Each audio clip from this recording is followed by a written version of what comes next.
True love has no qualifiers or conditions. Now that's very important and worth repeating, so I'll say it again. True love has no qualifiers or conditions.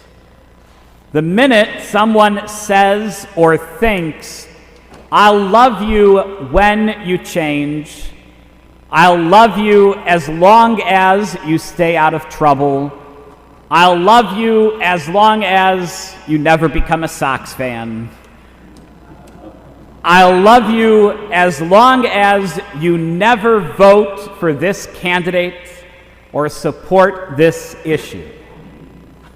And we can't say the opposite either, like, "I love you because you and I share the same political opinion," or "I love you because we have a child together."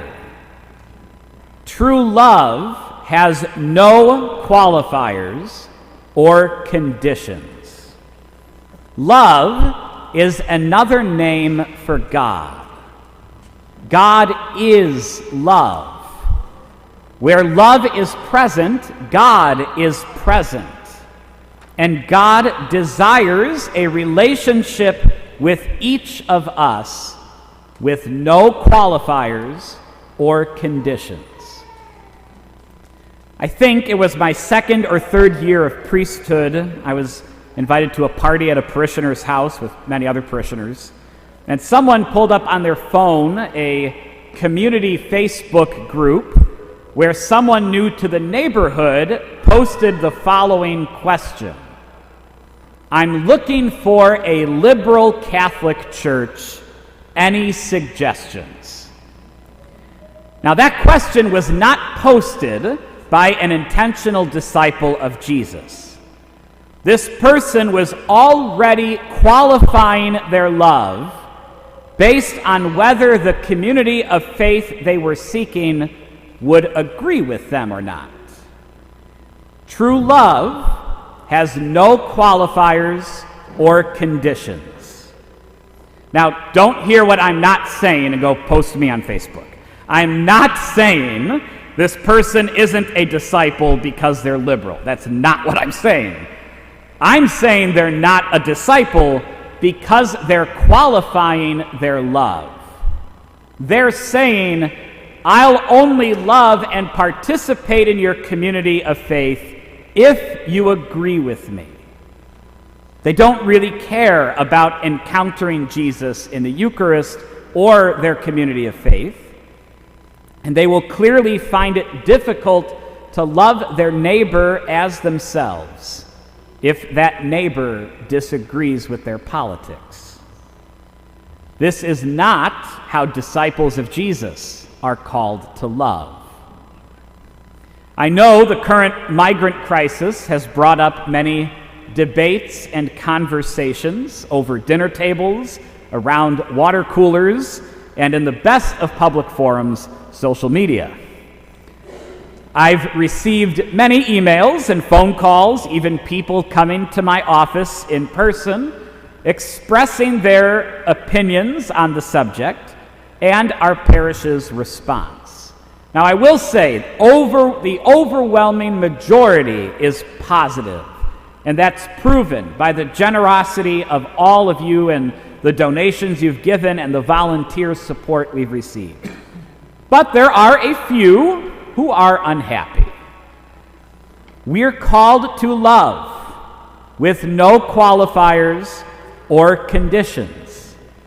Now, should we do more to help American citizens and vets who are homeless? Absolutely we should. Are we called to love only our neighbors who are citizens of the same country as us? Not according to the gospel we just heard. The wars taking place in the Holy Land and Ukraine are heartbreaking. The violence and rise in crime in our own city are beyond sad and frustrating. We cannot let our politics and biases weigh down our hearts and prevent us from loving without qualifiers and conditions.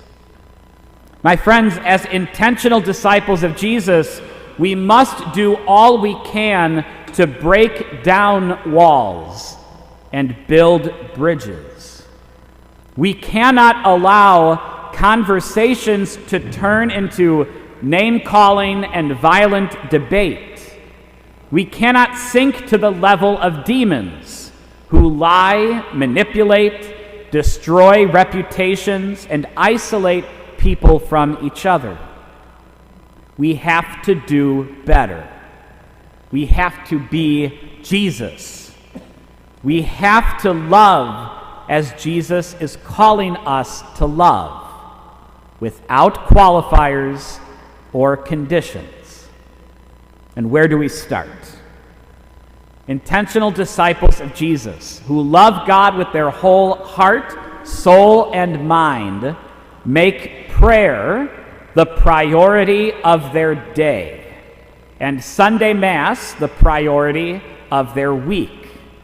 Sporting events, practices, extracurriculars, hobbies, family gatherings, performances all take a back seat to daily prayer and Sunday Mass. It is difficult. No one ever said it would be easy, but we have to do it. We cannot be afraid. Intentional disciples of Jesus who love their neighbor as themselves don't mock or cancel people for the things they say or do. Intentional disciples don't ignore or block people because they disagree.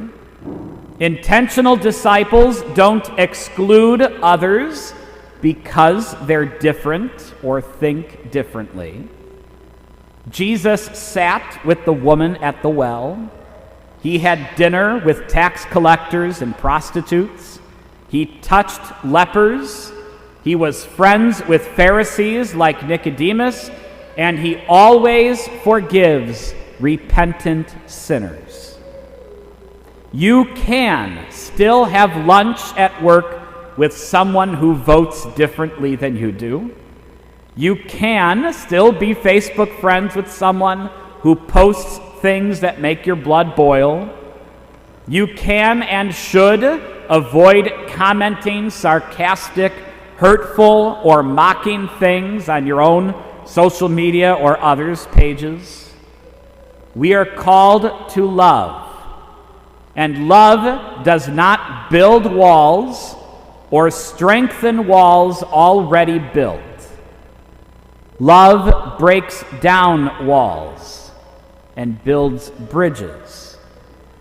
And believe it or not, loving your neighbor as yourself gets easier when prayer is the priority of your day and Sunday Mass is the priority of your week.